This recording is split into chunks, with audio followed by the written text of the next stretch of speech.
Welcome to a video from Dr. Lock. Today we're going to look at the Ford Falcon BA. We're going to be making a key using Silca Instacode, Lishi decoding tool, and Silca Viper to cut the key. So step one, of course, is to make the mechanical key before we worry about the transponder. So the car actually has to be opened. The door lock can be removed if you wish, and this gives you two ways of making a key, either by dismantling the lock, or you can use another method and use the Lishi pick and actually work out what those cuts are. In this method here we're using the Lishi pick, so now we're able to find those cuts and know exactly what the grooves on the key should be.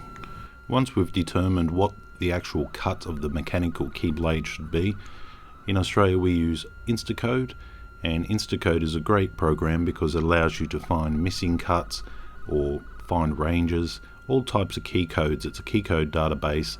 So in this example here we're putting in Ford and Falcon, then we're putting in the model of the car as well. This will allow us to know exactly what key profile and what key series we're talking about.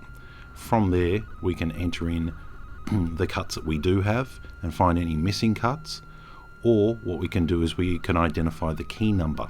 If we have all of the cuts, it will search the database and come up with the key number. This can be very helpful to give the customer. At a later stage, if they were to lose their key, we would be able to reproduce the mechanical key, which is the blade of the key, via that key number.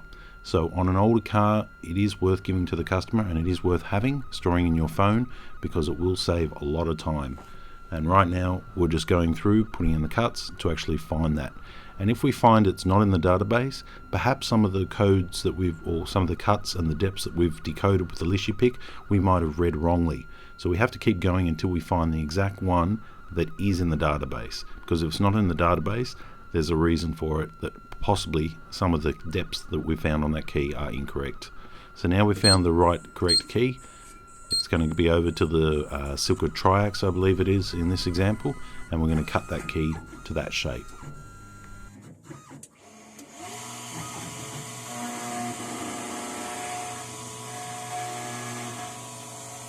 After the key has been cut, it's always good to deburr the key and then test the key in the car on both sides of the key, in the door and the ignition, and check that you've got lights on the dash. In this example we didn't, which meaning the battery's flat.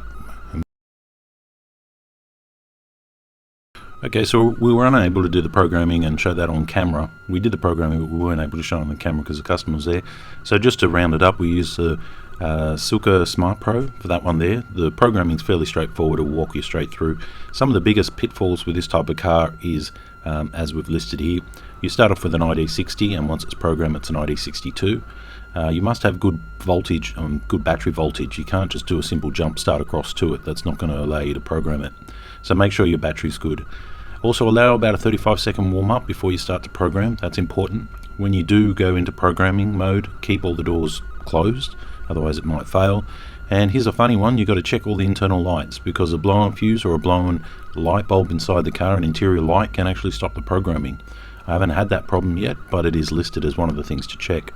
Check that the central locking and door sensors are all working as well. If they're not working correctly, you can also get a failed programming attempt there as well. Also, the Ford transponders can, some of the cheaper chips can have a weak signal, and this can be a fault in the programming as well. So make sure you use good quality transponders, otherwise you might get some sort of chip fade or weak signal, and the car might not go into programming mode. So with those tips on board, you should be okay to basically walk straight through. Any more tips or comments, please leave them down below, and thanks for watching.